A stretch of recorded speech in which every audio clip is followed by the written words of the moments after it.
that explanation on panic attacks. So in short, from experience and from other people's experience, from what I learned, panic attack is very crazy. Like, most times panic attack do not come alone. It most times comes with schizophrenic disorders or psychosis. Some most times, because you get to see things in a different way. It alters the reality. It you just be scared of people, especially even people that you love, people that you know. You start being scared, you start to shake, you start to fear. It comes with phobias too.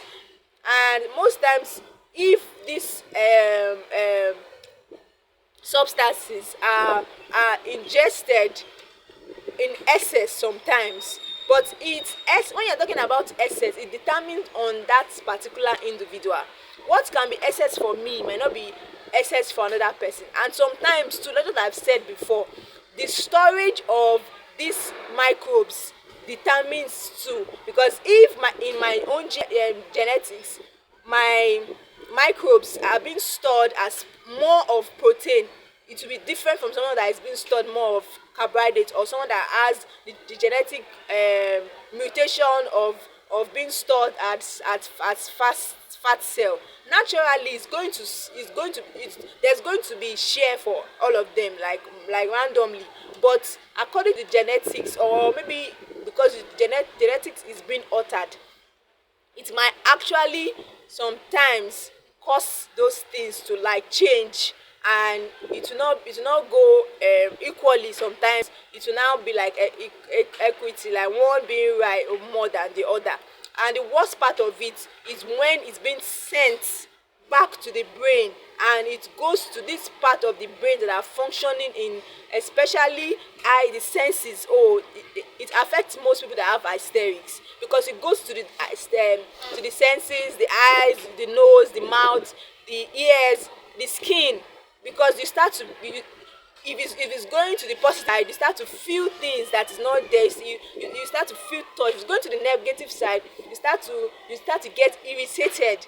If it's going to the positive side of the eyes, you start to see things that is not there. If it's the ear, you start to hear things, because there's excess production of this neurotransmitter. It unlocks a lot of things in the let me use human as example. In the human body, it unlocks a lot and a lot and a lot of things that sometimes it alters the reality.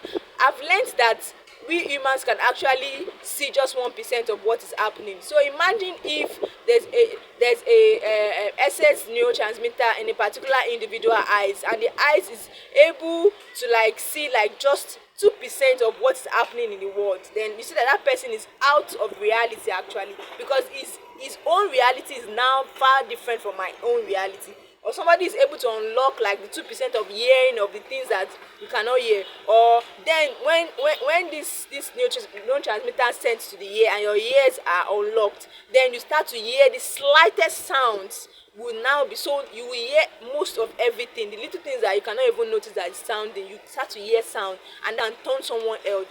It can even make you not, because you can hear almost everything.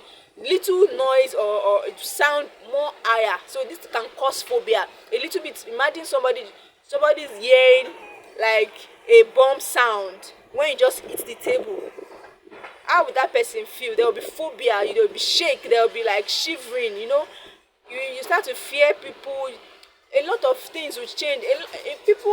People's experience is different. It depends on what they've been thinking before. It's different for what they were exposed to. Depends on which of the senses is actually affected. Some are worse. It affect the central part of their brain, so it affects every part equally, and that can be worse at times. And some is just particular places that is excess, and some it will change. Maybe the water will start storing in their body. Sometimes it affects their cells, and that will be like cancer. Don't talk about cancer later. When it starts to affect the cells,